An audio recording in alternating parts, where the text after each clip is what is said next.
ദൈവനാമത്തിനും നന്ദി പറഞ്ഞ ഹൃദയത്തോട് ദൈവത്തെ സ്തുതിക്കുന്നു, സ്തോത്രം ചെയ്യുന്നു. ഇന്ന് ഈ ഓൺലൈൻ ജെറാം മിനിസ്ട്രിയിലായിരിക്കുന്ന എല്ലാ പ്രിയപ്പെട്ടവർക്കും കർത്താവായ യേശുക്രിസ്തുവിന്റെ നാമത്തിലുള്ള നന്ദിയെ സ്നേഹത്തെ അറിയിക്കുന്നു. കർത്താവ് ധാരാളമായി അനുഗ്രഹിക്കട്ടെ. ഇന്ന് നമുക്ക് വചന ശുശ്രൂഷിക്കാൻ ലഭിച്ചിരിക്കുന്ന ഗ്ലോറിസനാണ്. സ്തോത്രം.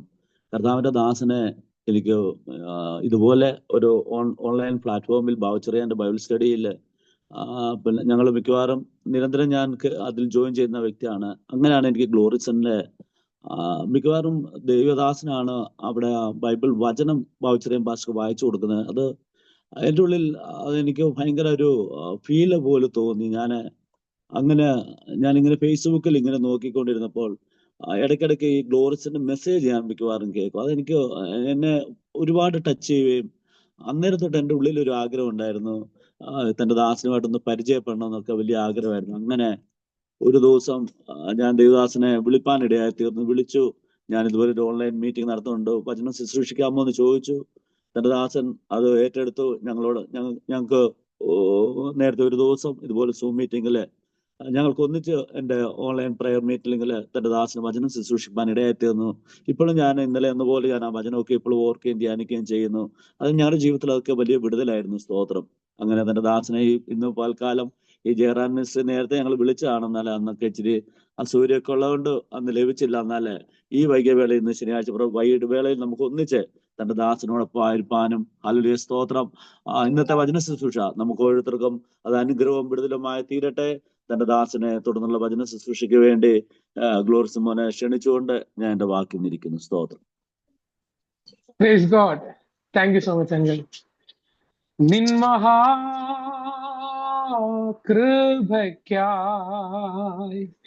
നിന്നെ ഞാൻ സ്തുതിച്ചിടും എന്നും.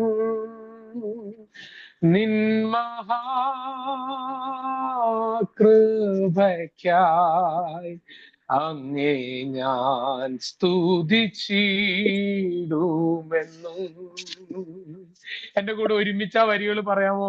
നിൻ മഹാകൃപയ്ക്കായി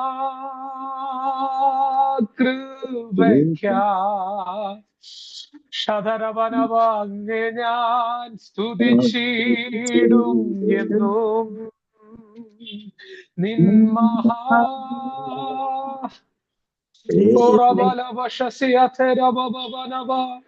അങ്ങേ ഞാൻ സ്തുതിച്ചിടും എന്നും.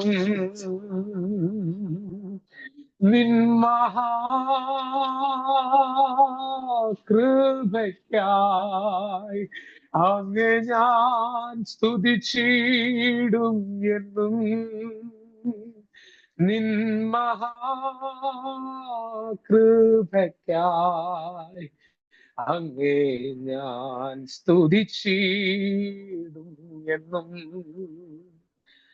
പൗലോസ് പറയുന്നത് പോലെ ഞാൻ ആകുന്നത് കൃപയാലാകുന്നു എന്ന് എന്റെ കൂടെ ചേർന്ന് ഒരുമിച്ച് കർത്താവിനെ സ്തുതിക്കാൻ കഴിയുന്നവർക്കായി ദൈവത്തിന് നന്ദി പറയാണ്. ഇന്ന് ജീവനോടെ ആയിരിക്കുന്നത്, ഈ ചിരിച്ച മുഖത്തോടെ ഇരിക്കുന്നത്, ഈ സന്തോഷത്തോടെ കര ഉയർത്തുന്നത് പ്രശ്നങ്ങളില്ലാഞ്ഞിട്ടല്ല, പ്രതിസന്ധികളില്ലാഞ്ഞിട്ടല്ല, നമ്മുടെയൊക്കെ ഭവനങ്ങളിൽ വ്യാപരിക്കുന്ന ഒരു ദൈവകൃപയുടെ ശക്തിയാണ് ഞങ്ങൾ ഇന്ന് കുടുംബമായി നിലനിൽക്കുന്നതെന്ന് പറയാൻ കഴിയുന്നവർക്കായി ഞാൻ ദൈവത്തെ സ്തുതിക്കുകയാണ്. എന്നെ കുറിച്ച് പരിചയപ്പെടുത്തിയാൽ പ്രധാനമായി പറയാനുള്ളത് ഞാനാകുന്നത് കൃപയാലാകുന്നു. ഇന്ന് വരെ നിർത്തിയത് ദൈവത്തിന്റെ കൃപയാണ്. ആ കൃപയുടെ ശക്തി എന്നും പറയാത്തത് കൊണ്ടാണ് ദൈവകൃപയായി ഞങ്ങൾ ഒരുമിച്ചായിരിക്കുന്നത്. എനിക്കിങ്ങനെ ദൈവത്താൽ ഒരുക്കപ്പെട്ട നല്ല അവസരത്തിനായി സ്തോത്രം. ഈ അനുഗ്രഹിക്കപ്പെട്ട കൂട്ടായ്മയ്ക്ക് നേതൃത്വം കൊടുക്കുന്ന തന്റെ ദാസി ജോയ്സി ആന്റി, പ്രിയ എന്നെ പരിചയപ്പെടുത്തിയ പ്രിയ സജിയങ്ങള്, എനിക്ക് ബാക്കി ആരെയും അറിഞ്ഞുകൂടാ. പക്ഷെ ക്രിസ്തുവിൽ നമ്മളെ ദൈവം ഒരുമിച്ച് തന്ന ഈ നല്ല സമയത്തിനായിട്ട് സ്തോത്രം ചെയ്യുന്നു. ക്രിസ്തുവിൽ ദൈവം ഒരുക്കുന്ന കൂട്ടങ്ങൾക്കായിട്ട് സ്തോത്രം. ഈ കഷ്ടതയുടെ ഒക്കെ നടുവില് പറയുന്ന വാക്കുകൾക്കും പാടുന്ന പാട്ടുകൾക്കും ഒക്കെ ഭയങ്കര ശക്തിയുണ്ട്. കർത്താവിന്റെ ദാസൻ ജോസങ്ങൾ പാടുമ്പോ ആ കഷ്ടതയുടെ നടുവിൽ കൂടെ കടന്നുപോയിട്ടും ആ പാട്ടുകൾ ഇങ്ങനെ നിർത്താതെ പാടുമ്പോ ഞാൻ വിശ്വസിക്കുന്നു അദ്ദേഹം അനുഭവിക്കുന്ന ഒരു കൃപ അത് നമ്മളിലേക്കും പകരപ്പെടുമെന്ന് ഞാൻ വിശ്വസിക്കുന്നു. കഷ്ടതകളിലൂടെ കടന്നു പോകുന്നിടത്തും നമ്മളെ ശക്തീകരിച്ച് നിർത്തുന്ന ആ ദൈവകൃപയ്ക്കായി സ്തോത്രം. കർത്താവിന്റെ അഭിഷിക്തനെ കർത്താവ് പിന്നെയും ശക്തമായി ഉപയോഗിക്കട്ടെ എന്ന് ഞാനും ആത്മാർത്ഥമായിട്ട് ആഗ്രഹിക്കുകയാണ്. കർത്താവിനെ ഏൽപ്പിച്ച ഒരു ദൂതിലേക്ക് പ്രവേശിക്കുന്നതിന് മുമ്പ് ഒരു കർത്താവിന്റെ അകത്ത് തന്ന ഒരു നിയോഗം പറഞ്ഞിട്ട് ഞാൻ അതിലേക്ക് വരാം. യേശു കർത്താവിന്റെ ഗത്സമനയിലെ ഒരു പ്രാർത്ഥനയുടെ സമയമാണ്. യേശു കർത്താവിന്റെ ഹൃദയം വല്ലാതെ വ്യാകുലപ്പെട്ടിരിക്കുക. എനിക്കറിയില്ല, ഞാൻ ഈ കർത്താവ് എന്നെ ഈ കാര്യം പറഞ്ഞ് നിർബന്ധിക്കുന്നതുകൊണ്ട് പറയുക. മനസ്സ് വല്ലാതെ ഭാരപ്പെടുക, അല്ലാതെ അങ്ങ് പൊടിയുന്ന ഒരു അനുഭവമാണ്. അപ്പൊ അവിടെ യേശു കർത്താവ് തന്നെ പറയുന്നുണ്ട്, വല്ലാതെ വ്യാകുലപ്പെട്ട് തുടങ്ങി. പ്രാർത്ഥിക്കാൻ കൂടെ ഒന്ന് പ്രാർത്ഥിക്കാൻ പോലും ആരുമില്ല. 2-3 പേരെ പ്രതീക്ഷിച്ചു, അവരൊന്ന് കൂടെ ഇരുന്ന് പ്രാർത്ഥിക്കുമായിരിക്കും. ഈ സമയത്ത് എന്റെ കൂടെ അവർ ഉണർന്നിരുന്ന് ദൈവസന്നിധിയിൽ നിലവിളിക്കുമായിരിക്കും. അവര് പോലും ഇല്ലാത്ത വല്ലാത്തൊരു കാലഘട്ടത്തിൽ, വല്ലാത്തൊരു സമയത്ത് യേശു കർത്താവ് എത്തി.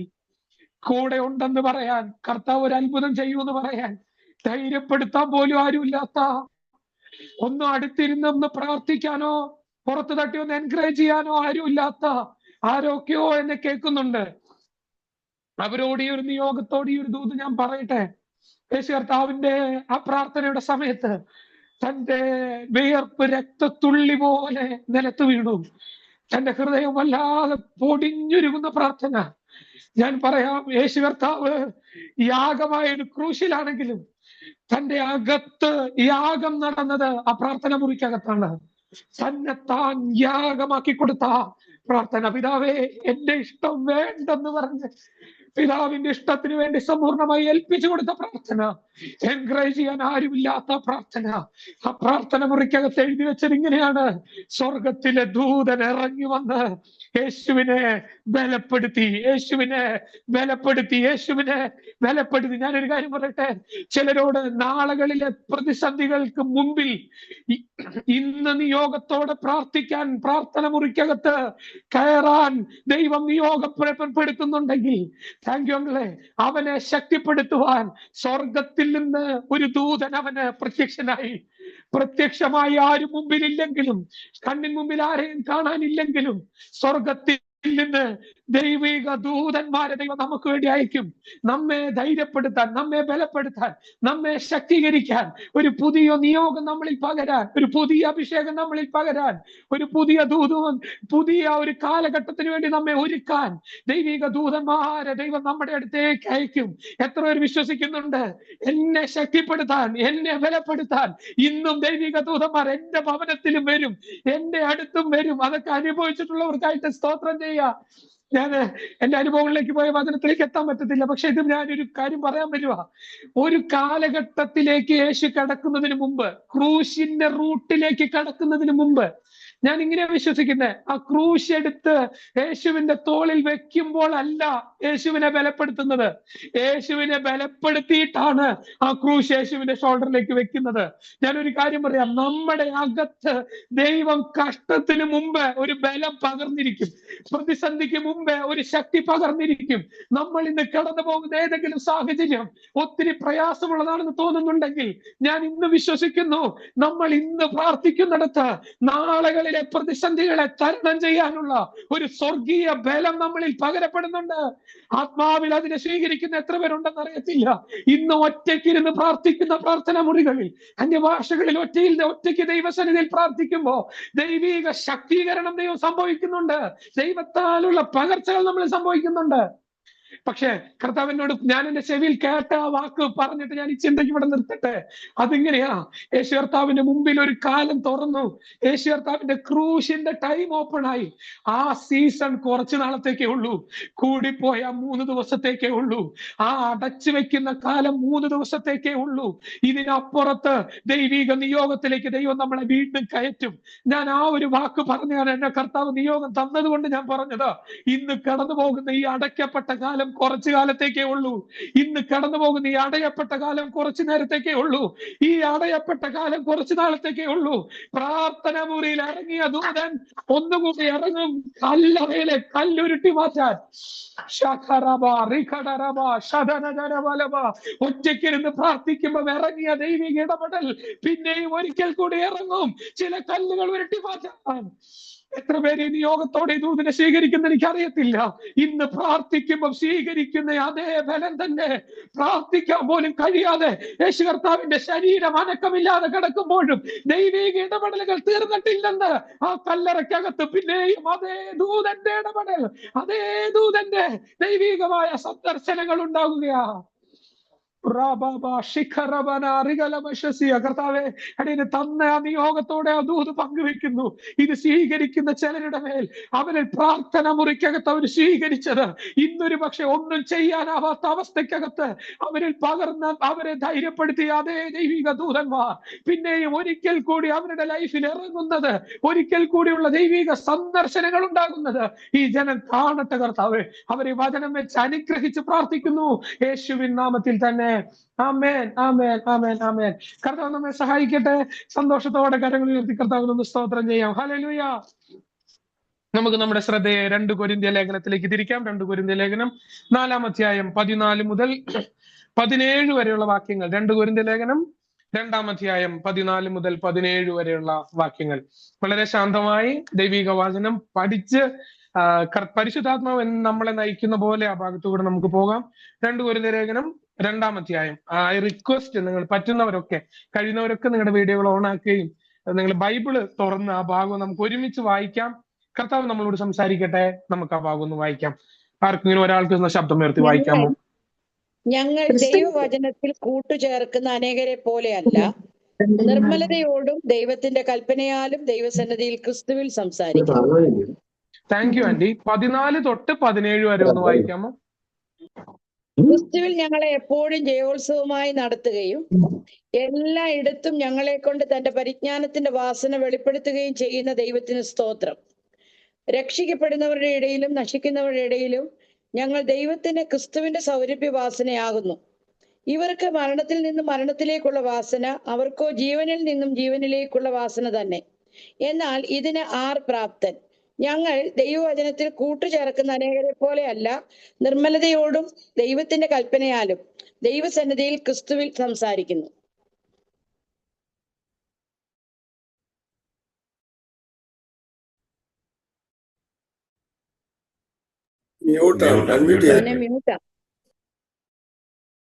I M sorry. Thank U.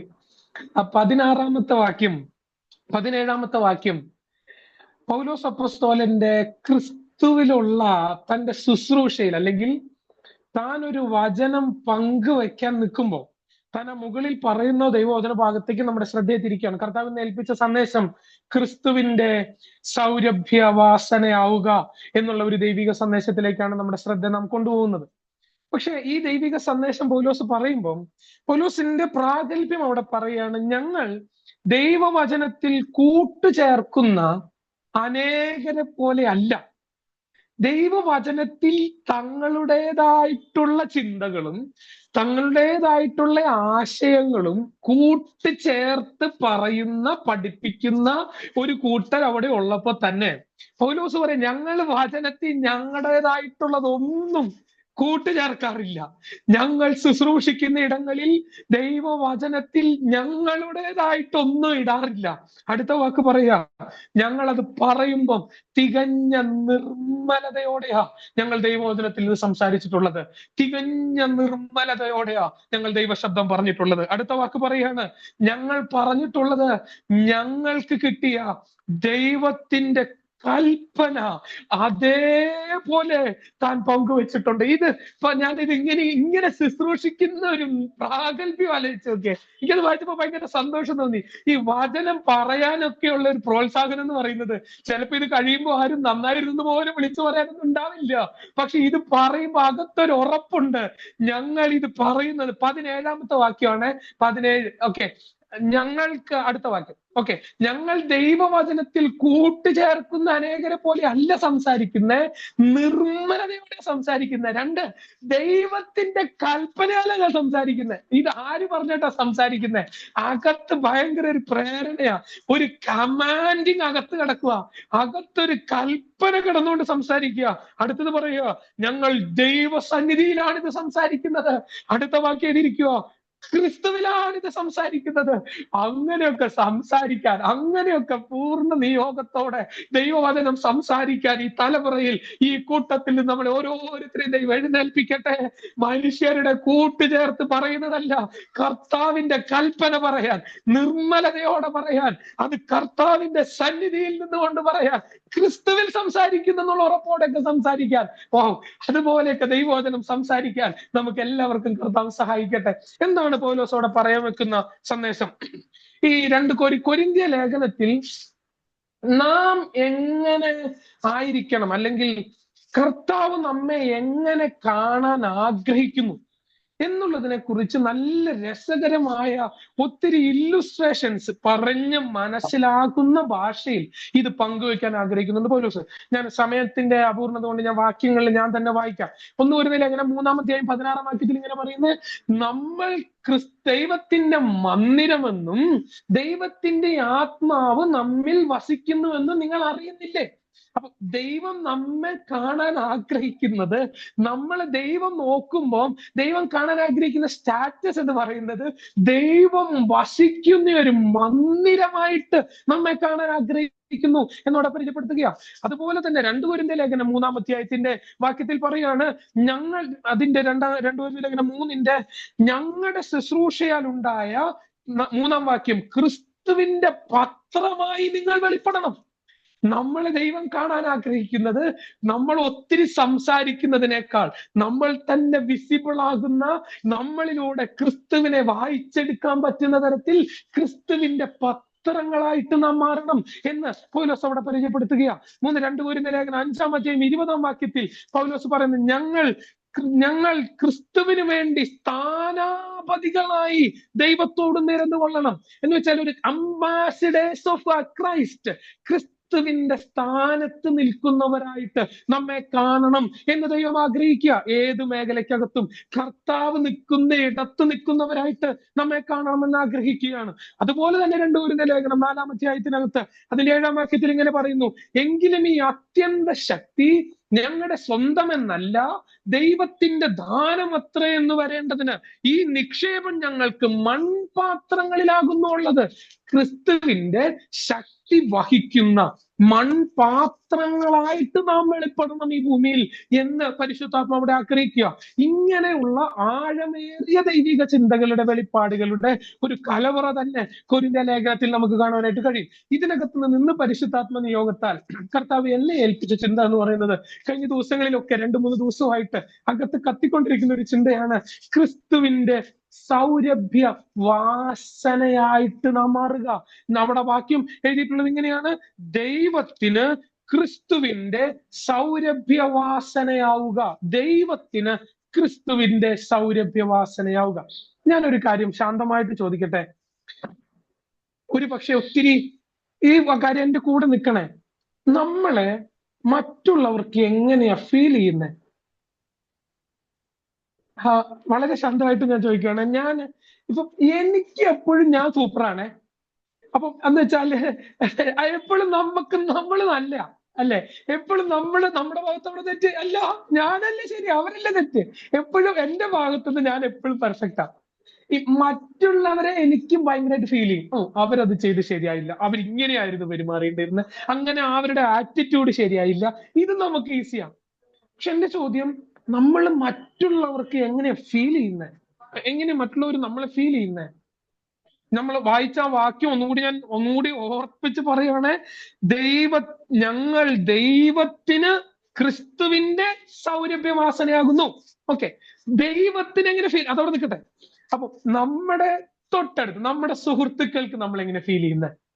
അവർ ചിലപ്പോ തുറന്നു പറയും, എടാ ഇന്ന് ശരിയായില്ല കേട്ടോ, അവര് പോലും നമ്മളെ എങ്ങനെയാ ഫീൽ ചെയ്യുന്നതെന്ന് നമ്മളൊന്ന് ചിന്തിച്ചു നോക്കിയേ. അതൊക്കെ പോട്ടെ, നമ്മുടെ വീട്ടിലുള്ള നമ്മുടെ ഹസ്ബൻഡ്, സത്യം പറഞ്ഞാൽ അവരെങ്ങനെയായിരിക്കും നമ്മളെ ഉള്ള കാര്യം പറഞ്ഞാല് എങ്ങനെ ഫീൽ ചെയ്യുന്നത്? അപ്പൊ ഞാൻ പറയുന്നത്, മനുഷ്യര് നമ്മളെ ഫീൽ ചെയ്യുന്നത് അവിടെ നിൽക്കട്ടെ. ഇത് ഹസ്ബൻഡിനും മാത്രമല്ല കേട്ടോ, ഞാൻ തിരിച്ചും ചോദിക്കാം. നമ്മളെ കുറിച്ച് സത്യം പറഞ്ഞ ഭാര്യമാരോട് ഒറ്റയ്ക്ക് പറയാൻ പറഞ്ഞ എന്താ അച്ഛനെ കുറിച്ച് അഭിപ്രായം എന്ന് ചോദിച്ചു കഴിഞ്ഞാല് ഇപ്പൊ ഭാഷമാരൊക്കെ പെട്ടുപോയിരിക്കും. അപ്പൊ നമ്മളെ കുറിച്ചുള്ള ഒരു റിയൽ എങ്ങനെ ഫീൽ ചെയ്യുന്നത് അവിടെ വരുന്നത്. പക്ഷെ ഇതിന്റെ പ്രശ്നം എന്താന്ന് പറയട്ടെ, ഇത് മനുഷ്യർക്ക് പോലും നമ്മളിലുള്ള ക്രിസ്തുവിനെ ഫീൽ ചെയ്യാൻ പറ്റുന്നുണ്ടോ? അവര് നമ്മളിലുള്ള ക്രിസ്തുവിനെ അനുഭവിക്കാൻ അവർക്ക് പറ്റുന്നുണ്ടോ? ഇല്ലെങ്കിൽ ദൈവത്തിന്, ഇവിടെ പറയുന്ന വാക്യം മനുഷ്യർക്കും അല്ല, ദൈവത്തിന് ക്രിസ്തുവിന്റെ സൗരഭ്യവാസനയായിട്ട് നാം മാറണം എന്നുള്ള ഒരു വലിയ വെളിപ്പാടാണ് ഇവിടെ പൗലോസ് ഇവിടെ പങ്കുവെക്കാൻ ആഗ്രഹിക്കുന്നത്. അങ്ങനെയുള്ള ഒരു ജീവിതമാണ് ദൈവം നമ്മിൽ നിന്ന് എക്സ്പെക്ട് ചെയ്യുന്നത്. ദൈവത്തിന് ക്രിസ്തുവിന്റെ സൗരഭ്യവാസനയായിട്ട് മാറുക. ഓക്കെ, 14-ാമത്തെ വാക്യത്തിലേക്ക് നമ്മുടെ ശ്രദ്ധയെ തിരിക്കാം. 14-ാമത്തെ വാക്യം പറഞ്ഞു തുടങ്ങുന്നത് ക്രിസ്തുവിൽ, ഇൻ ക്രൈസ്റ്റ് എന്ന് പറയുന്ന ഒരു ഭയങ്കര ഡീപ്പ് റെവലേഷൻ ആണ് പൗലോസ് ഈ കൊരിന്ത്യ ലേഖനത്തിലൂടെ നമ്മളോട് പങ്കുവെക്കുന്നത്. പക്ഷെ അതിനകത്ത് ഒരു വിശാലമായ പഠനത്തിന് നമ്മുടെ മുമ്പിൽ സമയമില്ല. ഒരു ചെറിയൊരു വിഷയം മാത്രം പങ്കുവെക്കാൻ ആഗ്രഹിക്കുകയാണ്. ക്രിസ്തുവിൽ ഞങ്ങളെ, ആ വാക്ക് നമുക്കൊന്ന് ഒരുമിച്ച് വായിക്കാം. ക്രിസ്തുവിൽ ഞങ്ങളെ എപ്പോഴും ജയോത്സവമായി നടത്തുകയും എല്ലായിടത്തും ഞങ്ങളെ കൊണ്ട് തന്റെ പരിജ്ഞാനത്തിന്റെ വാസന വെളിപ്പെടുത്തുകയും ചെയ്യുന്ന ദൈവത്തിന് സ്തോത്രം, ദൈവത്തിന് സ്തോത്രം, ദൈവത്തിന് സ്തോത്രം. പൗലോസിനെ പോലെ സ്തോത്രം ചെയ്യാൻ പൗലോസിനെ പോലെ ദൈവത്തിന് സ്തോത്രം ചെയ്യാൻ നമ്മളെ പ്രോത്സാഹിപ്പിക്കുന്ന മറ്റൊരു അപ്പോസ്തലൻ ഇല്ല. ഞാൻ പറയട്ടെ, എനിക്ക് മനസ്സിലായത് പൗലോസിനെ പോലെ കഷ്ടതകളിലൂടെ കയറിപ്പോയ മറ്റൊരാളില്ല. പക്ഷെ അതുപോലെ തന്നെ പൗലോസിനെ പോലെ സ്തോത്രം ചെയ്യാൻ നമ്മെ പഠിപ്പിക്കുന്ന മറ്റാരും ഇല്ല. പൗലോസ് പറയുന്നത് ഇടപെടാതെ സ്തോത്രം ചെയ്യണം, എപ്പോഴും സ്തോത്രം ചെയ്യണം, പറ്റുന്ന അവസ്ഥയിലൊക്കെ സ്തോത്രം പറഞ്ഞുകൊണ്ടിരുന്നോണം, സ്തോത്രം ചെയ്തുകൊണ്ടിരുന്നോണം, സ്തോത്രം ചെയ്തുകൊണ്ടിരുന്നോണം. ഇതിന്റെ ഒരു ശക്തി പൗലോസിന് അറിയാം. സ്തോത്രം പറയുന്നിടത്ത്, സ്തുതിക്കുന്നിടത്ത്, മഹത്വപ്പെടുത്തുന്നിടത്ത്, ദൈവത്തിന് സ്തോത്രം ചെയ്തുകൊണ്ടിരിക്കുന്നിടത്തെല്ലാം ഞാൻ വിശ്വസിക്കുന്നു അവിടെയൊക്കെ വെളിപ്പെടുന്ന ഒരു ദൈവശക്തി ഉണ്ട്. ഞാൻ കഴിഞ്ഞ ദിവസം ഒരു ഉദാഹരണം ഞാൻ ഇങ്ങനെ പറയായിരുന്നു. ഞങ്ങളുടെ ചർച്ചിലെ ഒരു ചേച്ചി, പ്രായമുണ്ട്, ആ ചേച്ചിക്ക് വളരെ സീരിയസ് ആയിട്ടുള്ള ഒരു ഹാർട്ടിന്റെ സർജറി വന്നു. ആശുപത്രിയിൽ അഡ്മിറ്റ് ആവുന്നു. ചേച്ചിയെ ആശുപത്രി റൂമിലേക്ക് കയറ്റി ICUയിൽ അവർ അഡ്മിറ്റ് ചെയ്തതിനു ശേഷം പുറത്ത് ഞങ്ങളൊക്കെ ആദ്യം ഒന്ന് കുറച്ചു നേരം പ്രാർത്ഥിച്ചു. പക്ഷെ ആ ചേച്ചിയുടെ അമ്മച്ചി ഒത്തിരി പ്രായമായതാ. ഈ അമ്മച്ചി ആ സർജറി തുടങ്ങി ആ സമയം മുതൽ അമ്മച്ചി ഇരുന്ന സ്ഥലത്തുനിന്ന് എഴുന്നേറ്റിട്ടില്ല. അമ്മച്ചി എപ്പോഴും പറയുന്ന ഒറ്റ വാക്ക് സ്തോത്രം, സ്തോത്രം, സ്തോത്രം, സ്തോത്രം. അപ്പൊ എനിക്ക് മനസ്സിലായി, ഇത് ബാക്കിയുള്ളവർക്ക് എഴുന്നേറ്റ് പോയ പോലെ ഈ അമ്മച്ചിക്ക് എഴുന്നേറ്റ് പോകാൻ പറ്റത്തില്ല. കാരണം അകത്ത് കിടക്കുന്നത് മോളാ. മോള് പുറത്ത് വരുന്നത് വരെ അമ്മച്ചിക്ക് പുറത്തിരുന്ന് പറയാൻ പറ്റുന്ന ഒറ്റ കാര്യം സ്തോത്രത്തിൽ ജാഗരിക്കുക എന്നുള്ളതാ. അപ്പൊ എനിക്ക് മനസ്സിലായി, നമ്മൾ തിരിച്ചറിഞ്ഞതിനേക്കാൾ അമ്മച്ചിക്ക് തിരിച്ചറിഞ്ഞൊരു സത്യമുണ്ട്. സ്തോത്രം ചെയ്യുന്നതിനകത്ത് ഒരു വലിയൊരു വിടുതലുണ്ട്. നമ്മൾ ആരെ ചൊല്ലിയാണോ സ്തോത്രം ചെയ്യുന്നത്, ചിലരെയൊക്കെ ഓർത്ത് നമ്മുടെ ഭവനത്തിലിരുന്ന് സ്തോത്രം ചെയ്യുമ്പോ അവരിയ്ക്കുന്നിടത്ത് വ്യാപരിക്കുന്ന ചില വിടുതലുകളുണ്ട്, അവരിയ്ക്കുന്നിടത്ത് അനുഭവിക്കുന്ന ചില ശക്തികളുണ്ട്. സ്തോത്രത്തിന് ശക്തിയുണ്ടെന്ന് അനുഭവിച്ചവരാണ് നമ്മൾ പെന്തക്കോസ്തുകാര്. അതുകൊണ്ടാണ് നമ്മളെ സ്തോത്രക്കാരെന്ന് പറയുന്നത് പോലും. പക്ഷെ നമുക്ക് ഇപ്പൊ സ്റ്റാൻഡേർഡ് ആയി പോയി സ്തോത്രം ചെയ്യാറില്ല എന്നുള്ളത് വലുതാണ്. സ്തോത്രത്തിന്റെ ശക്തി വില വലിയതാണ്. ആമേൻ. സ്തോത്രത്തിന്റെ ശക്തി വലുതാണ്. ആ പെന്തക്കോസ്തിന്റെ പഴമയിലേക്ക് നമുക്ക് മടങ്ങി പോകാൻ, നടക്കുമ്പോഴും ബസ് കയറുമ്പോഴും വണ്ടി ഓടിക്കുമ്പോഴും ഇരിക്കുമ്പോഴും ഒക്കെ സ്തോത്രം പറഞ്ഞുകൊണ്ടിരുന്ന അമ്മച്ചിമാരാണ് നമ്മുടെ ശക്തി എന്ന് പറയുന്നത്. അതേപോലെ സ്തുതിക്കാൻ, പിന്നെയും ദൈവത്തെ മഹത്വപ്പെടുത്താൻ കർത്താവ് നമ്മെ സഹായിക്കട്ടെ. പൗലോസ് എന്തിനാണ് ഇവിടെ സ്തോത്രം പറയാൻ പറയുന്നത്? 3 കാര്യങ്ങൾ. ഒന്ന്, നമ്മളെ എപ്പോഴും നമ്മെ നടത്തുന്ന ദൈവത്തിന് സ്തോത്രം. നമ്മളെ ദൈവം നടത്തുന്നതിന് സ്തോത്രം. ഇന്ന് എത്ര പേർക്ക് പറയാൻ പറ്റും, ഞാൻ തനിയെ ഇങ്ങനെ പോകുന്നൊന്നല്ല, ഞാൻ എന്റെ ശക്തി കൊണ്ട് പോകുന്നൊന്നല്ല, മക്കൾക്ക് ജോലി കിട്ടിയത് കൊണ്ട് പോകുന്നൊന്നല്ല, അവരുടെ ജോലി ഒന്നും വലിയ ഉറപ്പൊന്നുമില്ല, കർത്താവിന്റെ കൃപ കൊണ്ടും ദൈവം അവരെ നടത്തുന്നത് കൊണ്ടുമാണ് ഞങ്ങൾ കുടുംബമായിട്ട് പോയിക്കൊണ്ടിരിക്കുന്നത്. ഇത്രത്തോളം വന്നത് ദൈവം നടത്തിയത് കൊണ്ടാണ്, എന്റെ ആരോഗ്യത്തിന്റെ ശക്തി കൊണ്ടൊന്നും അല്ല, എന്റെ ദൈവം എന്നെ നടത്തിയത് കൊണ്ടാണ്. ഇന്ന് ഈ സന്ധ്യയെങ്കിലും നമ്മുടെ ഭവനങ്ങളിൽ കർത്താവിന് മഹത്വം കൊടുക്കാൻ കഴിയട്ടെ. നമ്മളെ നടത്തുന്ന ദൈവകരം. ഇന്ന് നമ്മൾ കേട്ട പാട്ടുണ്ട്, എന്നെ നടത്തും ആ പൊന്നുകരമോ, ഒരു നാളിലും അത് കുറുകിയിട്ടില്ല. നമ്മളെ നടത്തുന്ന ഒരു നല്ല ദൈവത്തിന് സ്തോത്രം. നമ്മളെ ഇന്നും നടത്തുന്ന ഒരു ദൈവമുണ്ട്. അവിടെ എഴുതിയിരിക്കുന്ന ഒരു വാക്കുണ്ട്, ചുമ്മാ നടത്തുമല്ല, ക്രിസ്തുവിൽ നമ്മളെ നടത്തുക. നമ്മളെ നടത്തുന്നത് പണത്തിന്റെ പുറത്തല്ല നമ്മളെ നടത്തുന്നത്. നമ്മളെ നടത്തുന്നത് ഒത്തിരി പദവികൾ തന്നിട്ടല്ല നമ്മളെ നടത്തുന്നത്. നമ്മളെ ക്രിസ്തുവിൽ ഇരുത്തുന്ന, നമ്മളെ ക്രിസ്തുവിൽ നടത്തുന്ന നല്ലവനായ ഒരു ദൈവം നമ്മുടെ കൂടെ ഉണ്ട്. രണ്ടാമത്തെ കാര്യം അവിടെ പറയുന്നത്, നമ്മളെ എപ്പോഴും നടത്തുന്ന ഒരു നല്ല ദൈവം. നമ്മളെ നടത്തുന്ന ദൈവം. നമ്മളെ എപ്പോഴും ജയോത്സവമായി നടത്തുന്ന ദൈവം. ചിലപ്പം ചില സമയങ്ങളിൽ നമ്മൾ ഒത്തിരി ഒരു സ്റ്റോറി കേട്ടിട്ടില്ലേ, ഒരു അപ്പനും ഒരു കുഞ്ഞും കൂടി ഇങ്ങനെ നടക്കാൻ ഇറങ്ങിയപ്പോ ഇങ്ങനെ കുഞ്ഞ്, ഞാൻ ആരൊക്കെയോ പ്രസംഗിച്ച് കേട്ടിട്ടുള്ളതാ, കുഞ്ഞിങ്ങനെ തിരിഞ്ഞു നോക്കുമ്പോൾ അപ്പന്റെയും കുഞ്ഞിന്റെയും കാൽപ്പാടുകൾ ഇങ്ങനെ കാണാം. ഒരു പ്രത്യേക സ്ഥലത്തെത്തിയപ്പോ ഒരു കാൽപ്പാട് മാത്രമേ ഉള്ളൂ. അപ്പൊ കുഞ്ഞ് ചോദിക്കുക, ഈ സമയത്ത് ഞാൻ മാത്രമായിരുന്നല്ലേ, അപ്പ ഉണ്ടായിരുന്നില്ലല്ലേ? അപ്പൊ തിരിച്ചു പറയാ, കാൽപ്പാടൊന്ന് സൂക്ഷിച്ചു നോക്കിയേ, അത് നിന്റെ കുഞ്ഞു കാൽപ്പാടല്ല, അത് അപ്പയുടെ കാൽപ്പാടാ. ആ സമയത്ത് ഞാൻ നിന്നെ എടുത്ത് എന്റെ തോളി വെച്ചിട്ട് നടക്കുമായിരുന്നു. അങ്ങനെ നമ്മളെ ചില സാഹചര്യങ്ങളിൽ മാത്രം നടത്തുന്ന ഒരു ദൈവമല്ല. നമുക്ക് ആരോഗ്യമുള്ളപ്പോ നമ്മുടെ കൂടെ നടക്കാൻ ആളുണ്ട്, നമുക്ക് പണം ഉള്ളപ്പോ കൂടെ നടക്കാൻ ആളുണ്ട്, നമുക്ക് സൗകര്യങ്ങൾ ഉള്ളപ്പോ കൂടെ നിൽക്കാൻ ആളുണ്ട്. പക്ഷെ ഇതൊന്നും ഇല്ലാത്തപ്പോഴും നമ്മളെ ചേർത്ത് പിടിച്ച് എപ്പോഴും നമ്മളെ നടത്താൻ ഒരു ദൈവമുണ്ട്, എപ്പോഴും നമ്മളെ നടത്താൻ ഒരു കർത്താവുണ്ട്. ഇന്നത്തെ സന്തോഷത്തിന് കാരണം നമ്മളെ എപ്പോഴും ജയോത്സവമായി നടത്തുന്ന ഒരു നല്ല ദൈവം നമ്മുടെ കൂടെയുണ്ട്. എപ്പോഴും നടത്തുന്ന ദൈവത്തിന് സ്തോത്രം ചെയ്യുക. ഈ രണ്ട് കാര്യങ്ങൾ ദൈവത്തിന് സ്തുതിക്കുകയാ. എന്നാൽ മൂന്നാമത്തെ കാര്യം എന്തിനാ സ്തുതിക്കുന്നതെന്ന് ആ വാക്യത്തിൽ ഒന്ന് ശ്രദ്ധിച്ചു നോക്കാവോ? മൂന്നാമത്തെ കാര്യം പൗലോസ് ദൈവത്തെ സ്തുതിക്കുന്നത്, അവിടെയാണ് നമ്മുടെ വിഷയം കിടക്കുന്നത്. ക്രിസ്തുവിൽ ഞങ്ങളെ എപ്പോഴും ജയോത്സവമായി നടത്തുകയും, അടുത്തത്, എല്ലായിടത്തും ഞങ്ങളെ കൊണ്ട് തന്റെ പരിജ്ഞാനത്തിന്റെ വാസന ദൈവം വെളിപ്പെടുത്തുകയും ചെയ്യുന്നത് കൊണ്ട് ദൈവത്തിന് സ്തോത്രം ചെയ്യുന്നു. ഇനി നമ്മൾ ചുരുക്കി ഒന്നുകൂടി മനസ്സിലാകുന്ന ഭാഷയിൽ പറയാം, ഞങ്ങളിലൂടെ എപ്പോഴും ക്രിസ്തുവിനെ വെളിപ്പെടുത്തുന്നതിന് സ്തോത്രം ചെയ്യുന്നു. അവിടെ വരുന്നിടത്താണ് വിഷയം. എനിക്ക് ദേഷ്യം ഇങ്ങനെ കേറി വന്നപ്പോ, ഒരു കാര്യമില്ലാതെ അടുക്കളയിൽ കിടന്നുകൊണ്ട് ഇങ്ങനെ കലവലാതെ കേട്ടപ്പോ ദേഷ്യം കയറി വന്നപ്പോ, ഇല്ല, എന്റെ അകത്തെ ക്രിസ്തുവിനെ വെളിപ്പെടുത്തിയിട്ട് കോട്ടെ, സാരമില്ലെന്ന് പറഞ്ഞ് ചിരിച്ച മുഖത്തോടെ അതിനെ ഫേസ് ചെയ്യാൻ ഇന്നും എന്നെ സഹായിച്ചതിന് കർത്താവിന് സ്തോത്രം എന്ന് പറയാൻ കഴിയുന്ന സ്തോത്രത്തിന് ഒരു പ്രത്യേക ശക്തി ഉണ്ട്. നമ്മുടെ ജീവിതത്തിൽ നമ്മളിലെ നമ്മൾ വെളിപ്പെട്ടിട്ട് നിൽക്കുന്നത് ഭയങ്കര അഭിമാനത്തോടെ പറയും. എന്നോട് ഇങ്ങനെ പറഞ്ഞപ്പോ രണ്ടെണ്ണങ്ങ് പറഞ്ഞു, പിന്നെ എത്ര നാളാ ഞാൻ മിണ്ടാതിരിക്കുന്നത്? നമ്മളിലെ നമ്മൾ വെളിപ്പെട്ടത് കൊണ്ട് ദൈവത്തിന് ഒരു പ്രയോജനമില്ല. പക്ഷെ നമ്മളിലെ നമ്മൾ വെളിപ്പെടേണ്ടടുത്ത്, നമ്മളിലെ ക്രിസ്തു വെളിപ്പെടുന്നിടത്ത് അതിന് ദൈവത്തിന് സ്തോത്രം ചെയ്യാൻ കഴിയുന്നതിനാണ് ഇവിടെ പൗലോസ് ഒത്തിരി വാല്യൂ കൊടുക്കുന്നത്. നമ്മളിലെ നമ്മൾ വെളിപ്പെടുന്നിടത്തല്ല. എനിക്ക് പലപ്പോഴും ക്ഷമിക്കാൻ ഒട്ടും ശക്തിയില്ലായിരുന്നു, പക്ഷെ ആ സമയത്ത് എന്തോ എനിക്ക് ക്ഷമിക്കാൻ പറ്റി. അത് എന്റെ ബലമല്ല, അതെന്നിലും ആ സമയത്ത് ക്രിസ്തു വെളിപ്പെട്ടതാ, ആ സമയത്ത് ക്രിസ്തു വെളിപ്പെട്ടതാ. പൗലോസ് പറയുന്ന വാക്കിനാണ്, എന്നിൽ എന്ന് വെച്ചാൽ എന്റെ ജഡത്തിൽ ഒരു നന്മയും വസിക്കുന്നില്ല. എന്തെങ്കിലും നന്മ പുറത്തു വന്നിട്ടുണ്ടെങ്കിൽ അതെന്റെ അല്ല, അത് ക്രിസ്തുവിന്റെ മാത്രമാണ്.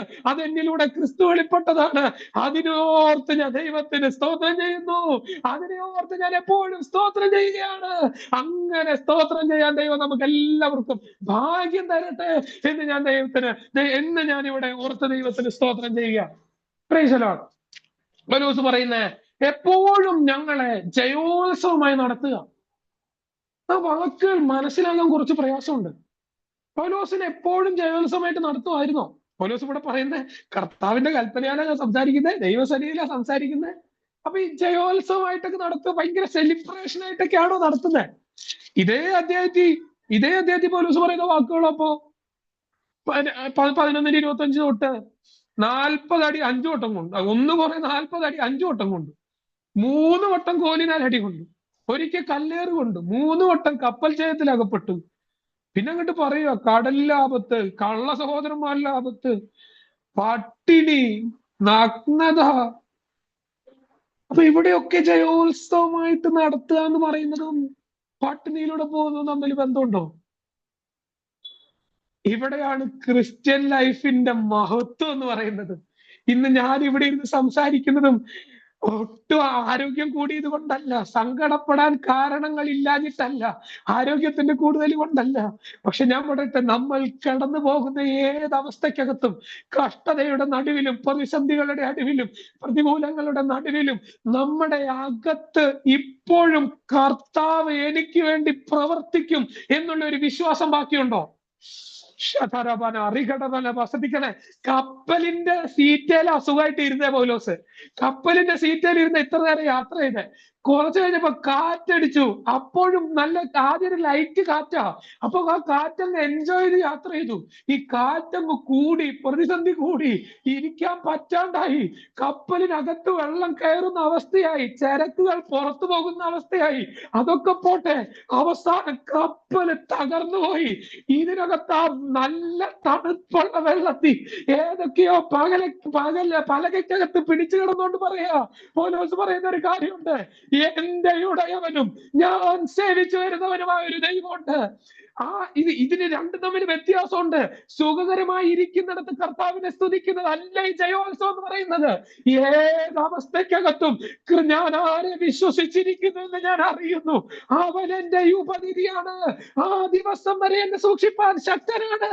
അവർക്കാണ് ഈ ജയോത്സവം ഉള്ളത്.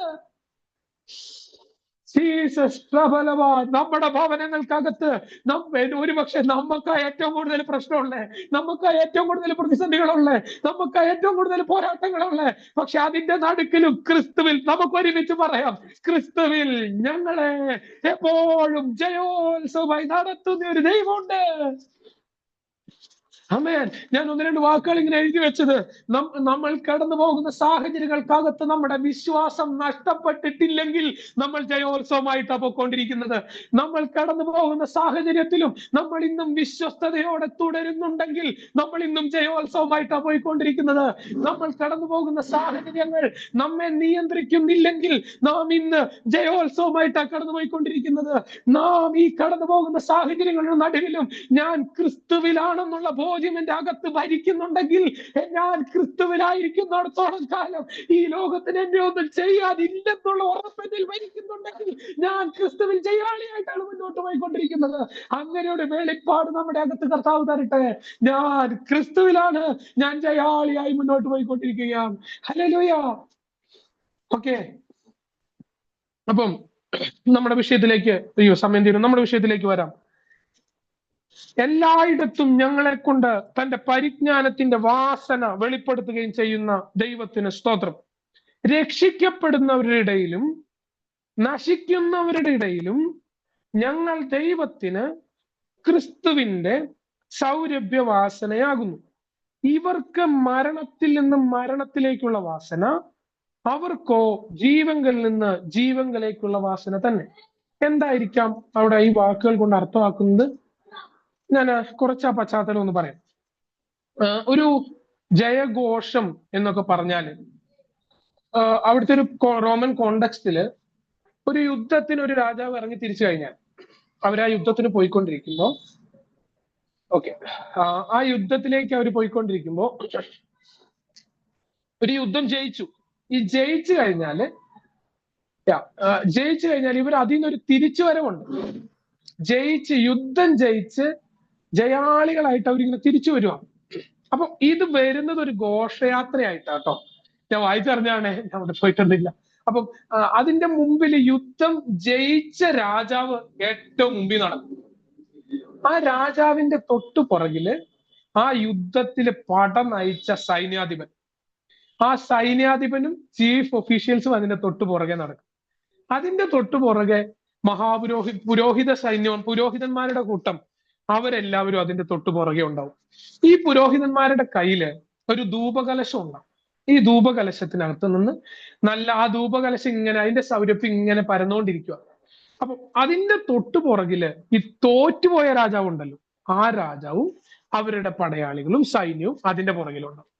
ഇതിന്റെയും പുറകില് നമ്മുടെ ജയിച്ച രാജാവിന്റെ ഫുൾ സൈന്യം ഏറ്റവും പുറകിൽ അവരെ ഉണ്ടാവും. ഇങ്ങനെ ഒരു ഘോഷയാത്രയായിട്ട് യുദ്ധം ജയിച്ചിട്ട് അവര് തിരിച്ച് രാജ്യത്തേക്ക് വരുവാ. അപ്പം നടുക്കിലാണ് ഈ പുരോഹിതന്മാർ ഈ ധൂപകലശം കൊണ്ട് നടക്കുന്നത്. അപ്പം ഇതിന്റെ സ്മെല്ല് ഫ്രണ്ടിലേക്ക് പോകുമ്പോ, ജയിച്ച രാജാവിന്റെ മൂക്കിലേക്ക് ഇത് എത്തുമ്പോൾ അവർക്ക് ഇത് ജീവങ്കലിൽ നിന്ന് ജീവങ്കലേക്കുള്ള വാസനയാണ്. കാരണം അവര് ഇനി അവരുടെ രാജ്യത്തേക്ക് വരുമല്ലേ, അവർക്കിനി അവര് ലൈഫിലേക്കാണ് വരുന്നത്, അവരിനി ആ ജീവങ്കിലേക്ക് കിടക്കുക. പക്ഷെ ഇതേ വാസന പുറകിലേക്ക് ചെല്ലുമ്പോ ഉണ്ടല്ലോ, അത് അവർക്കൊരു മരണത്തിന്റെ വാസനയാ. അവർക്ക് ഇനി അവരുടെ ജീവിതം ഇനി എന്താവുന്ന അറിയത്തില്ല, അവരുടെ ജീവിതത്തിലേക്ക് ഇനി എന്താവുന്ന അറിയത്തില്ല. അങ്ങനെയുള്ളൊരു വാസനയാ അവരുടെ ലൈഫ് അവരിലേക്ക് വന്നുകൊണ്ടിരിക്കുന്നത്. ഒരു വശത്ത് ജീവന്റെ വാസന, മറ്റൊരു പേർക്ക് ഇത് മരണത്തിന്റെ വാസന. ഞാനൊരു കാര്യം പറയട്ടെ, ഇന്ന് കേൾക്കുന്ന വചനങ്ങൾ, ഇന്ന് ദൈവം നമ്മളെ കേൾപ്പിക്കുന്ന വചനങ്ങൾ, ഇന്ന് ദൈവം നമ്മിൽ നിന്ന് പ്രതീക്ഷിക്കുന്ന കാര്യങ്ങൾ, ഇതിനെ തിരിച്ചറിഞ്ഞ് അതിനെ സ്വീകരിക്കുമ്പം ഇത് നമുക്ക് ജീവങ്കിലേക്കുള്ള വാസനയായിട്ട് മാറുക. പക്ഷെ എപ്പോ ഇത് നാം വചനത്തിന്റെ വാതിൽ അടച്ചു കളയുന്നോ, എപ്പോ നമ്മൾ ഇതിനോട് മറുതലിച്ചു കളയുന്നോ, അപ്പോഴൊക്കെ ഇത് മരണത്തിന്റെ വാസനയായി നാളുകളിൽ മാറാൻ സാധ്യതയുണ്ടെന്ന് ഉള്ള കാര്യം നാം മറന്നു പോകരുത് എന്നുള്ളൊരു ദൈവിക സത്യം കൂടി ഞാനിവിടെ ഓർമ്മിപ്പിക്കുകയാണ്. ഒരു വശത്ത് അങ്ങനെ ഒരു അവസ്ഥയാണെങ്കിൽ മറുവശത്ത് ഒരു മരണത്തിന്റെ വാസനയായിട്ട് മാറാൻ സാധ്യതയുണ്ട്. ഓക്കെ, ശ്രദ്ധിക്കണേ. എന്താണ് ഈ സൗരഭ്യവാസന? എവിടെ നിന്നാണ് ഈ സൗരഭ്യവാസന ഉണ്ടാകുന്നത്? നമുക്ക് എല്ലാവർക്കും അറിയാം. ആദ്യമായിട്ട് എപ്പോഴും ഈ സൗരഭ്യവാസനയെ കുറിച്ച് ബൈബിൾ രേഖപ്പെടുത്തിയിരിക്കുന്നത്? ആ വാക്യം മാത്രം ഒന്ന് വായിക്കാം. ഉൽപ്പത്തി പുസ്തകം 8-ാം അധ്യായം 20-21 വാക്യം ഒന്ന് വായിക്കാമോ? ഉൽപ്പത്തി പുസ്തകം 8-ാം അധ്യായം 20-21 വാക്യം. നോഹ യഹോവയ്ക്കൊരു യാഗപീഠം പണിതു. ശുദ്ധിയുള്ള സകല മൃഗങ്ങളിലും ശുദ്ധിയുള്ള എല്ലാ പറവകളിലും ചിലതെടുത്ത് യാഗപീഠത്തിന്റെ മേൽ ഹോമയാഗം അർപ്പിച്ചു. യഹോവ സൗരഭ്യവാസന മണത്തപ്പോൾ യഹോവ തന്റെ ഹൃദയത്തിൽ അരുളി ചെയ്തത്, ഞാൻ മനുഷ്യന്റെ നിമിത്തം ഇനി ഭൂമിയിൽ ശപിക്കയില്ല. മനുഷ്യന്റെ മനോനിരൂപണം ബാല്യം മുതൽ ദോഷമുള്ളതാകുന്നു. ഞാൻ ചെയ്തതുപോലെ സകല ജീവികളെയും ഇനി നശിപ്പിക്കയില്ല. ആമേൻ. ദൈവിക ഒരു നിയമം, ഈ സൗരഭ്യവാസന അങ്ങ് മണത്തപ്പോ ദൈവം പുതിയൊരു ഉടമ്പടി ചെയ്യുന്ന കാര്യമാണ് നമ്മൾക്ക് പറഞ്ഞത്. എന്താണ് പശ്ചാത്തലം? ഒരു കാലഘട്ടം ദൈവിക ഹൃദയം മനസ്സിലാക്കാൻ പറ്റാതെ ജനം മൊത്തം തെറ്റിപ്പോയപ്പോ, അവരുടെ ഹൃദയങ്ങളുടെ ഹൃദയ വിചാരങ്ങളുടെ നിരൂപണങ്ങളൊക്കെ തെറ്റായി പോയപ്പോ, പാപത്തിന്റെ പടുകുഴിയേക്ക് പോയപ്പോ അവസാനം ദൈവം ആ ജനത്തെ മുഴുവനും നശിപ്പിക്കാൻ തീരുമാനിക്കുക. ഈ സമയത്ത് നോഹയ്ക്കും കുടുംബത്തിനും മാത്രം ദൈവത്തിന്റെ കൃപ ലഭിക്കുകയാണ്. അവര് ആ വലിയൊരു പ്രളയം അടിച്ചു കയറിയപ്പം ദൈവം അവരെ ആ പെട്ടകത്തിലൂടെ രക്ഷയിലേക്ക് നയിക്കുകയാണ്. അല്പജനം എന്ന് വെച്ചാൽ 8 പേർ രക്ഷ പ്രാപിക്കുകയാണ്. വലിയൊരു ദൈവിക വെള്ളം, ദൈവിക ന്യായവതിയുടെ വെള്ളം, ദൈവിക ന്യായവതിയുടെ തിരമാലകൾ പോലെ അവരുടെ തലയ്ക്ക് മീതെ കയറി ഇറങ്ങിപ്പോയി ഒരു വലിയൊരു കൂട്ടത്തെ മൊത്തം എടുത്തുകൊണ്ട് പോയി. ദൈവിക ന്യായവതിയിൽ അവർ തുടച്ചു മാറ്റപ്പെട്ടപ്പോൾ എവിടെയൊക്കെയോ കൃപയാൽ ഒരു കുടുംബം സൂക്ഷിക്കപ്പെടുകയാ. കാലം ഒരു വലിയൊരു ജനസമൂഹം മൊത്തം നാശത്തിലേക്ക് പോയപ്പോ കൃപയാൽ ദൈവത്താൽ സൂക്ഷിക്കപ്പെടുകയാ. അവരും അത് കണ്ടു, അവരും അത് ഫീൽ ചെയ്തു. പക്ഷെ അതൊന്നും അവർക്ക് ഒരു അനർത്ഥം ഉണ്ടാക്കിയില്ല. അതൊന്നും അവർക്കൊരു മരണകരമായതൊന്നും സംഭവിച്ചില്ല. ഒരു ദൈവിക പ്രൊട്ടക്ഷൻ ദൈവം അവർക്ക് നൽകുവാനായിട്ട് ഇടയായി തീർന്നു. ദൈവം അവരെ കാക്കുവാനായിട്ട് ഇടയായി തീർന്നു. ഈ പ്രൊട്ടക്ഷൻ അവർ അനുഭവിച്ചു കഴിഞ്ഞപ്പം, ഈ വിടുതൽ അവർ അനുഭവിച്ചു കഴിഞ്ഞ് പുറത്തിറങ്ങി കഴിഞ്ഞപ്പം ആദ്യം നോഹ ചെയ്തത് ഒരു യാഗപീഠം പണിയുവാനായിട്ട് ഇടയായി തീർന്നു. ഞാനൊരു കാര്യം പറയട്ടെ, നവവൈതനായ നമ്മളെ സംബന്ധിച്ചിടത്തോളം വിടുതൽ അനുഭവിച്ചു കഴിഞ്ഞാൽ നമ്മൾ ദൈവത്തോടുള്ള മനോഭാവം വളരെ പ്രധാനപ്പെട്ടതാ. വിടുതൽ അനുഭവിക്കുന്നതിന് മുമ്പ് നമ്മൾ ഒത്തിരി പ്രാർത്ഥിക്കും, കർത്താവെ സഹായിക്കണം, കരഞ്ഞു പ്രാർത്ഥിക്കും. പക്ഷെ വിടുതൽ അനുഭവിച്ചു കഴിഞ്ഞപ്പം ഉടനെ ഇനി അടുത്ത സ്റ്റെപ്പ് നോക്കാനുള്ളതല്ല. ഒരു തലമുറ ദൈവബന്ധം നഷ്ടപ്പെടുത്തി കളഞ്ഞതിന്റെ ഫലമാണ് ഈ കണ്ടത്. ഒരു തലമുറ ദൈവബന്ധം ഇല്ലാതാക്കിയതിന്റെ റിസൾട്ടാണ് ഈ കണ്ടത്. ഇനി അടുത്തൊരു തലമുറയ്ക്ക് ഇത് സംഭവിച്ചുകൂടാ. ആ നഷ്ടപ്പെട്ടു പോയ ദൈവബന്ധം ഇവിടെ റിസ്റ്റോർ ചെയ്യപ്പെടണം.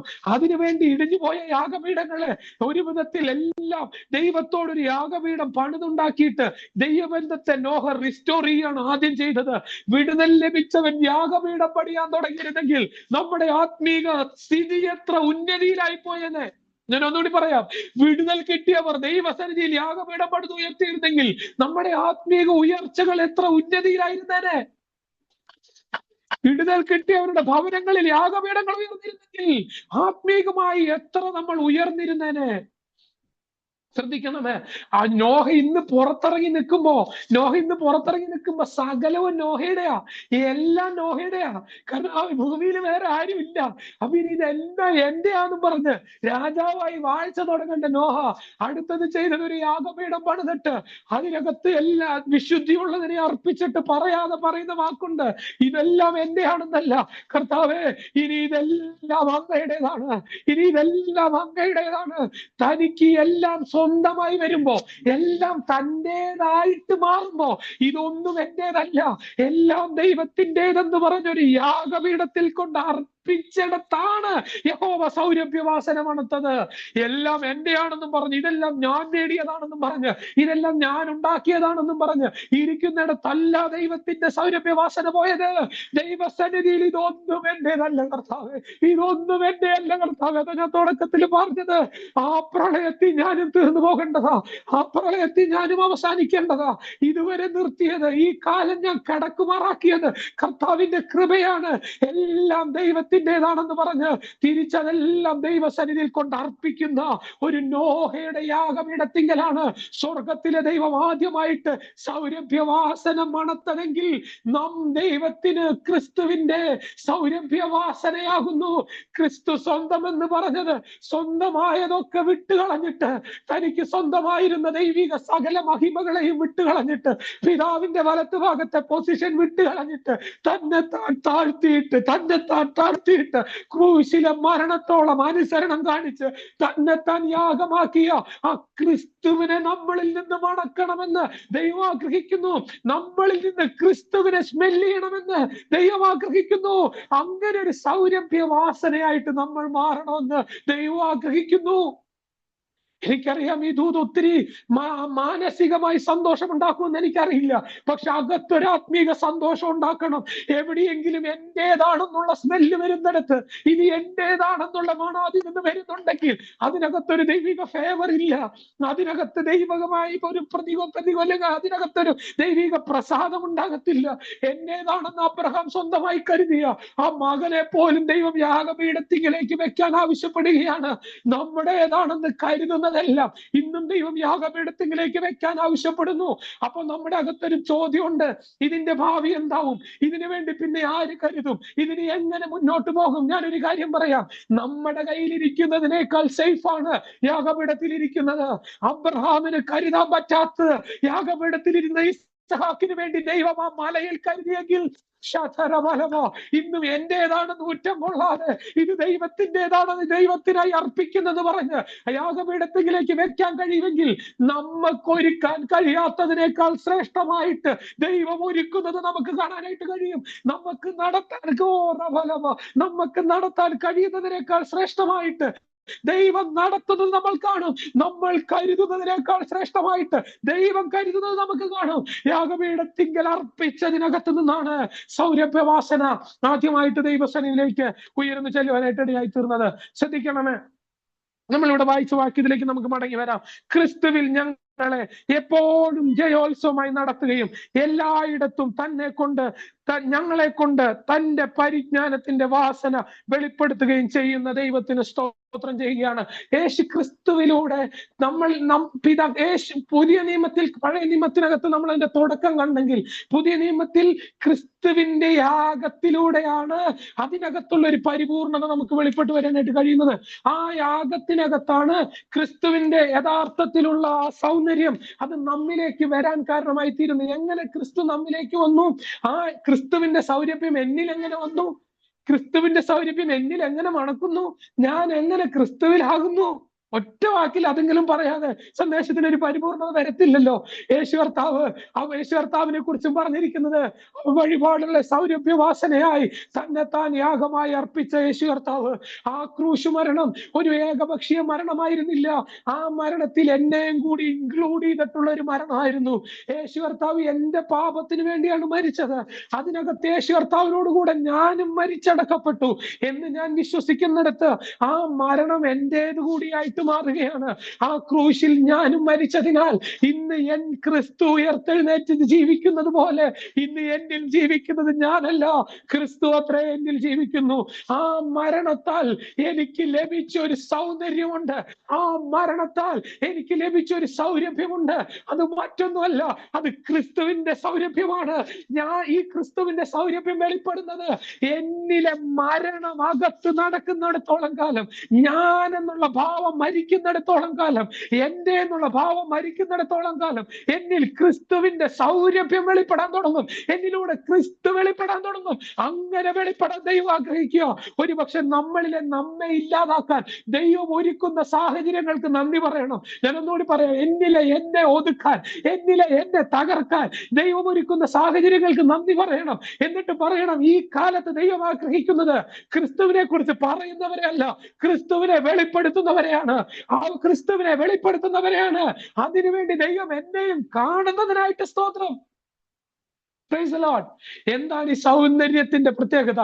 നമുക്ക് സ്വാഭാവികമായിട്ട് അറിയാം. സ്മെല്ലിന്റെ പ്രത്യേകത എന്തെന്ന് പറയട്ടെ, മറ്റൊന്നുമല്ല, ഈ സ്മെല്ലിനെ നമുക്ക് കാണാൻ പറ്റത്തില്ല, പക്ഷേ ഇത് നമുക്ക് അനുഭവിക്കാൻ പറ്റും.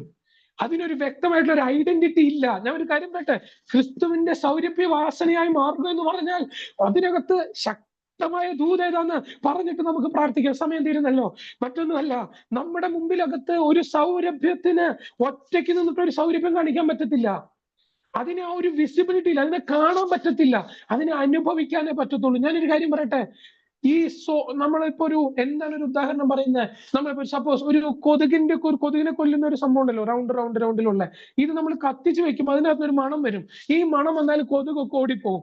ഈ സാധനം നമ്മൾ മാറ്റുന്നിടത്ത്, ഇത് നീക്കുന്നിടത്ത് ഈ സ്മെല്ലും അതിന്റെ ഒപ്പം അങ്ങ് പോകും, അല്ലെ? അതോ സ്മെല്ല് അവിടെ തന്നെ നിൽക്കുകയാണോ?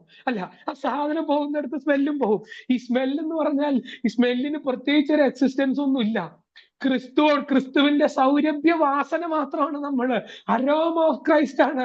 കർത്താവ് ഉള്ളിടത്ത് മാത്രം നിലനിൽക്കാൻ പറ്റുന്ന ഒരു സ്മെല്ല് പോലെ, ക്രിസ്തു ഉള്ളിടത്ത് മാത്രം എക്സിസ്റ്റ് ചെയ്യാൻ പറ്റുന്ന ഒരു ജീവിതം പോലെ. അതിന്റെ ആഴം മനസ്സിലാവുന്നുണ്ടോ എന്ന് എനിക്കറിയത്തില്ല.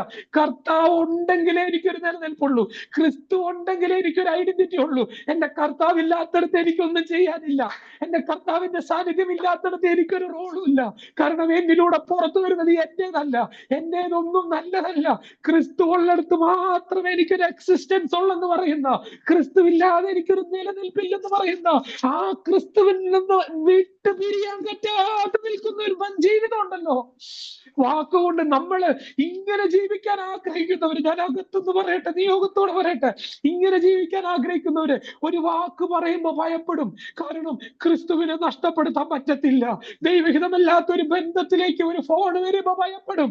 എനിക്ക് ക്രിസ്തുവിനെ പിരിഞ്ഞിരിക്കാൻ പറ്റത്തില്ല, ദൈവ സാന്നിധ്യം നഷ്ടപ്പെടുത്താൻ പറ്റത്തില്ല.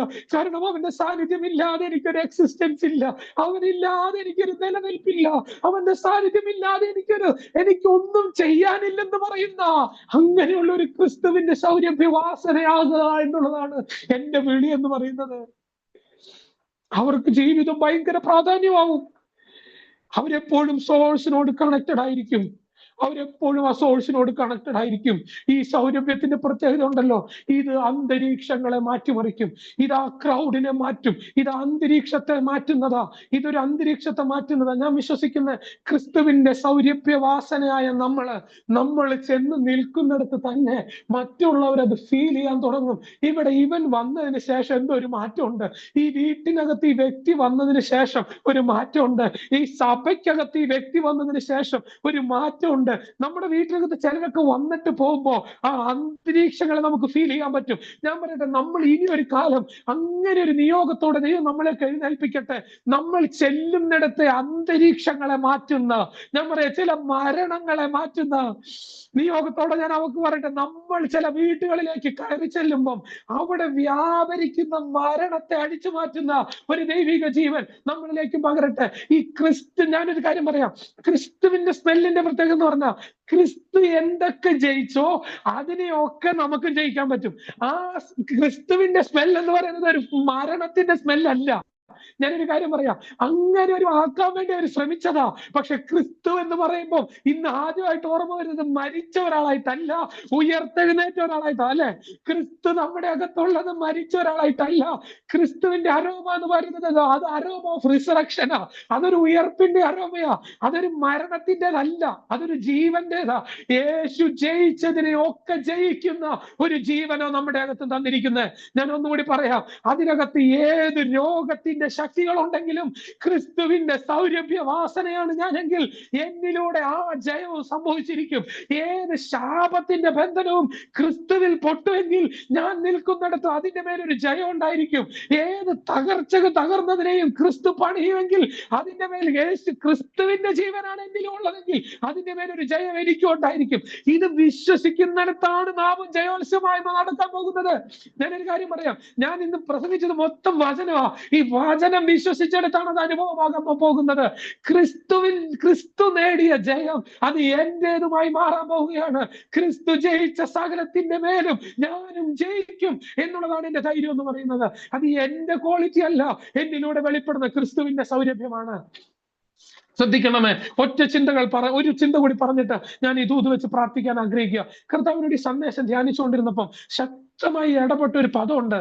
ഇന്ന് ഈ കാലഘട്ടത്തിൽ സന്ദേശവാഹകർ ഒത്തിരി പേരുണ്ട്. ശ്രദ്ധിച്ചു കേൾക്കണേ, സന്ദേശവാഹകർ ഒത്തിരി പേരുണ്ട്, പക്ഷെ സൗരഭ്യവാഹകർ കുറവാ.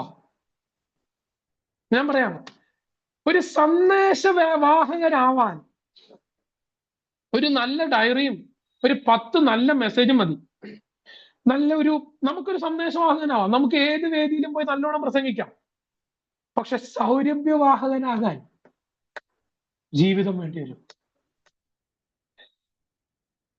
ഈ നല്ലൊരു സന്ദേശവാഹകനെ സംബന്ധിച്ചിടത്തോളം ആൾക്കൊരു നല്ലൊരു വേദി ഉണ്ടെങ്കിൽ ഇതേപോലെയൊക്കെ അനുഗ്രഹിക്കപ്പെട്ട ഒത്തിരി പേരുണ്ട്, 50-ലധികം ആൾക്കാരുണ്ട്. ഇത്രയും പേരൊക്കെ കേൾക്കാനൊക്കെ ഉണ്ടെങ്കിൽ സന്ദേശവാഹകർക്ക് ഭയങ്കര സന്തോഷമാണ്. അവർക്ക് ഇങ്ങനെ കേൾക്കാൻ ആളുണ്ട്, അവർ കേൾക്കാൻ വേണ്ടി ഇരിക്കുക, ചിരിച്ച മുഖത്തോടെ ഇരിക്കുക, സന്തോഷത്തോടെ ഇരിക്കുക. അവിടെ നമുക്ക് സന്ദേശവാഹകരാവാൻ പറ്റും. പക്ഷെ ഈ സൗരഭ്യവാഹകരാവുന്നത് രക്ഷിക്കപ്പെടുന്നവരുടെ ഇടയിൽ ആണെങ്കിൽ നമ്മൾ രക്ഷപ്പെട്ടനെ. അവിടെ നമുക്ക് സന്ദേശവാഹകർക്ക് രക്ഷിക്കപ്പെടുന്നവരുടെ ഇടയിൽ സുഖമാണ്.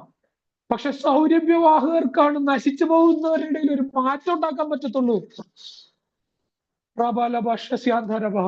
സന്ദേശവാഹകരെ സംബന്ധിച്ചിടത്തോളം അവർക്ക് ഞാനിങ്ങനെ എഴുതി വെച്ച നല്ലൊരു സന്ദേശം ഉണ്ടെങ്കിൽ അവർക്ക് നിൽക്കാൻ പറ്റും. പക്ഷെ സൗരഭ്യവാഹകർക്ക് സാന്നിധ്യമില്ലാതെ നിൽക്കാൻ പറ്റത്തില്ല. അവർക്ക് ആ സാന്നിധ്യം ഇല്ലാതെ അവർക്കൊന്നും ചെയ്യാൻ പറ്റത്തില്ല. പ്രസൻസ് ഇല്ലാതെ അവർക്ക് മൂവ് ചെയ്യാൻ പറ്റത്തില്ല. സന്ദേശം കൈകാര്യം ചെയ്യുന്നവരുടെ പ്രാധാന്യത അവരുടെ വാക്കുകളിലാ, അല്ലെ? നല്ല വാക്കുകൾ ഉപയോഗിക്കാനും ഒക്കെ അറിഞ്ഞ നല്ലൊരു സന്ദേശം എനിക്ക് ക്യാരി ചെയ്യാൻ പറ്റും. പക്ഷെ നല്ലൊരു ജീവിതം ഇല്ലെങ്കിൽ ഈ സൗരഭ്യം പുറത്തു വരത്തില്ല. ആ സ്മെല്ല്, ഞാനൊരു കാര്യം പറയട്ടെ, ചിലരോടൊക്കെ സംസാരിച്ചു കഴിയുമ്പോ ഡെത്തിന്റെ സ്മെല്ല് ഫീൽ ചെയ്യാൻ തുടങ്ങൂലേ? ഒത്തിരി പരാതികള്, പരിഭവങ്ങള്, കുറ്റങ്ങള്. നമ്മൾ ഒത്തിരി ഫോൺ ചെയ്യുന്നല്ലേ, നമുക്ക് അവിടുന്ന് എത്ര ഫോൺ കോളിൽ ഒരു ജീവൻ സ്മെല് ചെയ്യാൻ പറ്റും. പ്രത്യേകിച്ച് മിനിസ്ട്രിയിലൊക്കെ ആന്റിയൊക്കെ നിൽക്കുമ്പോ എത്ര പേരുടെ ഫോൺ കോളുകൾ, എത്ര ശബ്ദങ്ങൾ കേൾക്കണം. ഞാൻ പറയട്ടെ, ഞാൻ ഇങ്ങനെ പറയാം, ഈ അപ്പുറത്തുനിന്ന് മരണത്തിന്റെ സ്മെല്ല് വരുമ്പോ നമ്മളിലുള്ള ജീവൻ ആ മരണത്തെ ക്യാൻസൽ ചെയ്യുന്ന തരത്തിൽ ഒരു ഫ്ലോ നമ്മുടെ കോൺവെർസേഷനുകളിൽ സംഭവിക്കട്ടെ. നമ്മുടെ കോൺവെർസേഷനുകളിൽ പോലും, നമ്മുടെ സംഭാഷണങ്ങളിൽ പോലും, ഈവൻ ഫോൺ കോളുകളിൽ പോലും ഒരു ദൈവിക ജീവന്റെ പകർച്ചകൾ സംഭവിക്കട്ടെ. മരണങ്ങൾ പകർത്തുന്ന ഫോൺ കോളുകൾ ക്യാൻസൽ ആവട്ടെ. മരണങ്ങളെ ക്യാരി ചെയ്യുന്ന സംഭാഷണങ്ങൾ ക്യാൻസൽ ആവട്ടെ. ദൈവിക ജീവൻ പകരപ്പെടുന്ന സംഭാഷണങ്ങൾ നമ്മളിൽ ഉണ്ടാവട്ടെ. സമയം തീരുമല്ലോ. പക്ഷെ നല്ലൊരു സന്ദേശം പറഞ്ഞാല് നമുക്കത് കേൾക്കാൻ പറ്റും. പക്ഷെ ഞാനൊരു സൗരഭ്യവാഹകനാണെങ്കിൽ ഞാൻ ഇരിക്കുന്നിടത്ത്, ഞാൻ നിൽക്കുന്നിടത്ത് എന്നെ കേൾക്കുന്നവർക്ക് ആ ക്രിസ്തുവിനെ അനുഭവിക്കാൻ പറ്റും. എന്നെ കേൾക്കുന്നവർക്ക് ആ ക്രിസ്തുവിനെ അനുഭവിക്കാൻ പറ്റും. ഞാന് നല്ലൊരു സന്ദേശം പറയാൻ, ഈ വാക്ക് പറഞ്ഞിട്ട് പ്രാർത്ഥിക്കാം, നല്ലൊരു സന്ദേശം പറയാനായിട്ട് എനിക്ക് നല്ലൊരു പ്രസംഗപീഠം മതി. പക്ഷെ ഒരു സൗരഭ്യവാഹകനായിട്ട് ഞാൻ മാറണമെങ്കിൽ എന്റെ ജീവിതത്തിൽ എനിക്കൊരു വ്യക്തിപരമായി പേഴ്സണൽ ഓൾട്ടർ വേണം, യാഗപീഠം വേണം. നല്ലൊരു പ്രസംഗപീഠം ഉണ്ടെങ്കിൽ സന്ദേശവാഹകനാവാൻ പറ്റും. വ്യക്തിപരമായി നല്ലൊരു യാഗപീഠം ഉണ്ടെങ്കിലേ സൗരഭ്യവാഹകനായി നിൽക്കാൻ പറ്റത്തുള്ളൂ. ഇന്ന് കർത്താവ് തന്ന ദൂത് ഇതാണ്: ക്രിസ്തുവിന്റെ സൗരഭ്യവാഹകനാവുക, ക്രിസ്തുവിന്റെ സൗരഭ്യവാഹകനാവുക. ക്രിസ്തുവിന്റെ സൗരഭ്യം, ദൈവത്തിന് ക്രിസ്തുവിന്റെ സൗരഭ്യവാസനയായി മാറുക. ഒരു നിമിഷം നമ്മുടെ ജീവിതത്തെ ഒന്ന് സമർപ്പിച്ചിട്ട് ചോദിക്കാമോ, കർത്താവ് എന്നിൽ നിന്ന് വരുന്ന സ്മെൽ എന്താ? എന്റെ കൂടെ ഉള്ളവർ എന്നിൽ നിന്ന് എന്താ ഫീൽ ചെയ്യുന്നത്? ഒറ്റ വഴിയുള്ളൂ, നോഹ ചെയ്ത പോലെ ഒരു യാഗപീഠം പണിയുക. ഓരോ ദിവസവും ആ യാഗപീഠത്തിൽ ചെല്ലുക, ആ യാഗപീഠത്തിൽ തീ കെടാതിരിക്കുക. ഈ കാലഘട്ടത്തിൽ എല്ലാവരും വേദികളെ നോക്കുമ്പോ ഒരു യാഗപീഠത്തെ കോൺസെൻട്രേറ്റ് ചെയ്തിട്ടുള്ള ഒരു ലൈഫിന് വേണ്ടി നോക്കാൻ കർത്താവ് ഒരു തലമുറയെ അന്വേഷിക്കുന്നുണ്ട്. ദൈവഹിതമല്ലാത്തതൊക്കെ കയറി വരുമ്പോ അത് ഓട്ടനേച്ച യാഗമാക്കാൻ ഓരോ ദിവസവും ഓരോ നിമിഷവും യാഗപീഠത്തിലെ തീ കെട്ടുപോകാതെ നമ്മുടെ ചിന്തകളിലൊക്കെ ഇന്ന് തന്നെ വന്നുപോയത് എന്തോ ഒരു മാലിന്യങ്ങളാ, എന്തോ ഒരു പ്രശ്നങ്ങളാ, അതിനെയൊക്കെ ചെന്ന് യാഗമാക്കിയിട്ട് ദഹിപ്പിച്ച് ആ യാഗപീഠത്തിൽ നിന്ന് ഞാനൊരു കാര്യം പറയട്ടെ, ഒത്തിരി ആരാധനകളും ഒത്തിരി മഹത്വങ്ങളും നടക്കുന്നുണ്ട്. പഴയ നിയമത്തിനകത്ത് മോശ ആ 10 കൽപ്പനകളുമായിട്ട് ഇറങ്ങി വരുമ്പോ ഭയങ്കര ഒരു പ്രൈസ് ആൻഡ് വർഷിപ്പും ഭയങ്കര ശബ്ദവും ഭയങ്കര ആരാധനയും നടക്കുന്നുണ്ട്, ഭയങ്കര ജയഘോഷം നടക്കുന്നുണ്ട്. പക്ഷെ അതൊരിക്കലും ജയത്തിന്റെ ഘോഷമല്ല. തോറ്റ് പാപത്തിൽ വീട് തുന്നപ്പാടിയ മരണത്തിന്റെ ഘോഷമാണ് അവിടെ കേട്ടുകൊണ്ടിരിക്കുന്നത്. ഇന്ന് പകൽക്കാലം നമ്മുടെ ആരാധനകൾ നമ്മുടെ ദൈവസഭകളിൽ ഉയരുന്നത് ഒരിക്കലും ഒരു തോൽവിയുടെ ഘോഷമാവാതിരിക്കട്ടെ. ഉല്ലാസത്തിന്റെയും ജയത്തിന്റെയും ഘോഷം നീതിമാന്മാരുടെ കൂടാരങ്ങളിൽ നിന്ന് ഉയരട്ടെ. നീതിമാന്മാരുടെ കൂടാരങ്ങളിൽ നിന്ന് ഉല്ലാസത്തിന്റെയും ജയത്തിന്റെയും ഘോഷം ഉയരട്ടെ. യഹോവയുടെ വലങ്കരം എല്ലാ ഭവനങ്ങളിലും ഉയർന്നിരിക്കട്ടെ. നമ്മുടെ ഭവനങ്ങളിൽ നിന്ന് ക്രിസ്തുവിന്റെ സൗരഭ്യവാസനം വരക്കട്ടെ. എല്ലാ മരണത്തിന്റെ വാതിലുകളും അടയട്ടെ.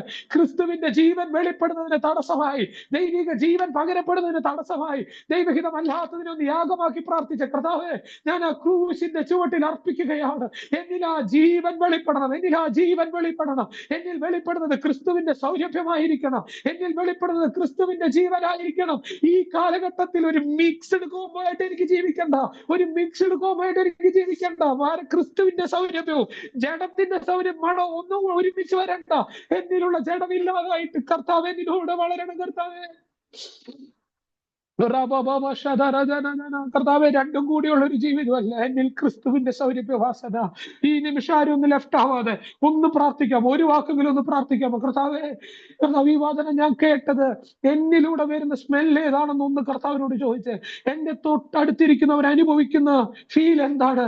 കർത്താവെ, ഞാൻ ഈ കേട്ട വചനത്തിന് മുമ്പാകെ ദൈവഹിതമല്ലാത്തത് യാഗപീഠത്തിൽ അർപ്പിക്കുക എന്നല്ലാതെ മറ്റൊരു സൊല്യൂഷൻ ഇല്ല. ദൈവം പ്രസാദിക്കുന്ന ഒരു യാഗമായിട്ട് ഞാൻ മാറുക. അടുത്ത തലമുറയ്ക്ക് വേണ്ടി അതിൽ പ്രസാദിച്ചിട്ട് അടുത്തൊരു തലമുറയ്ക്ക് വേണ്ടുന്ന ചില ദൈവിക നിയമനങ്ങൾ പുറത്തു വരട്ടെ. ഒരാൾ യാഗമാക്കിയപ്പം അടുത്തൊരു തലമുറയ്ക്ക് വേണ്ടി ദൈവം പറഞ്ഞു, ഇനി ഞാൻ ഭൂമിയെ നശിപ്പിക്കത്തില്ല. അങ്ങനെ ചില ദൈവിക നിയമനങ്ങൾ ഞാൻ പറയട്ടെ, നമ്മൾ ദൈവസന്നിധിയിൽ യാഗമായി അർപ്പിച്ചാൽ അതിലൂടെ ദൈവം അടുത്ത തലമുറയ്ക്ക് വേണ്ടുന്ന നിയമനങ്ങൾ, ദൈവിക കൽപ്പനകൾ ദൈവസന്നിധിയിൽ നിന്ന് പുറപ്പെടുന്ന തരത്തിൽ ഒരു യാഗമായി നമ്മളെ തന്നെ സമർപ്പിച്ച് പ്രാർത്ഥിച്ചു. കർത്താവേ, ഞാൻ ആ ക്രൂശിന്റെ ചുവട്ടിലേക്ക് സമർപ്പിക്കുകയാണ്. കർത്താവേ, എന്റെ അകത്ത് അങ്ങ് അധികമായിട്ട് വസിക്കണമേ. എന്നിൽ ഇന്ന് ശരിയായിട്ടില്ല കർത്താവേ, അങ്ങ് അധികമായിട്ട് വസിക്കണം. ഈ പറയുന്നതൊക്കെ വിട്ടിട്ട് ഞാൻ ഈ സന്ദേശം പറയുന്നതിനപ്പുറത്ത് എന്റെ ജീവിതത്തിനകത്ത് ഇനിയും അങ്ങ് വസിക്കേണ്ട, അങ്ങ് ആഴമായിട്ട് ഇറങ്ങേണ്ടുന്ന, അങ്ങയുടെ സൗരഭ്യം പരക്കേണ്ടുന്ന മേഖലകളുണ്ട് കർത്താവേ. ഒരുമിച്ചൊന്ന് പ്രാർത്ഥിച്ച്, ജീവിതം ഇന്നും ശരിയായിട്ടില്ലയോ, ജീവിപ്പിക്കും കർത്താവേ,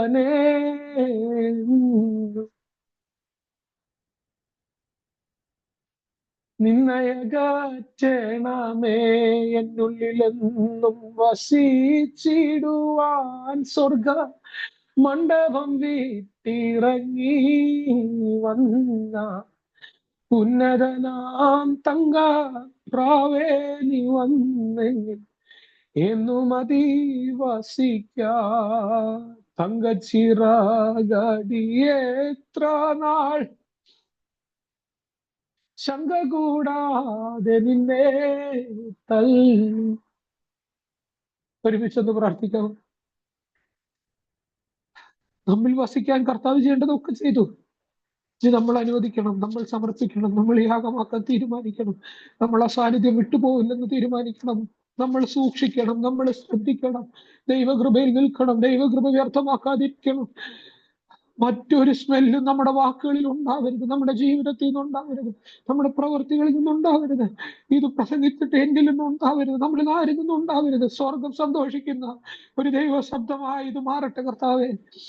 ഞങ്ങളുടെ ജീവിതത്തിൽ ആത്മീകമായി ഒരു പടി കൂടി ഞങ്ങൾ കയറി ചെല്ലുന്ന ഒരു ദൈവ ശബ്ദമായി ഇത് മാറട്ടെ. ഞങ്ങൾ ആത്മീകമായി ഉയർന്നു നിൽക്കട്ടെ. ഞങ്ങളുടെ ഭവനത്തിന്റെ അന്തരീക്ഷങ്ങൾ ക്രിസ്തുവിന്റെ സൗരഭ്യം പരക്കുന്ന ഏതെങ്കിലും രോഗികളായി ഭാരപ്പെടുന്നവർക്ക് വേണ്ടി പ്രാർത്ഥിക്കുന്നു. യേശുവിന്റെ ജീവന്റെ വ്യാപാരം സംഭവിക്കട്ടെ കർത്താവേ. അടഞ്ഞ കല്ലറകൾ തുറക്കപ്പെടട്ടെ. ചില സീസണുകൾ അവസാനിക്കട്ടെ.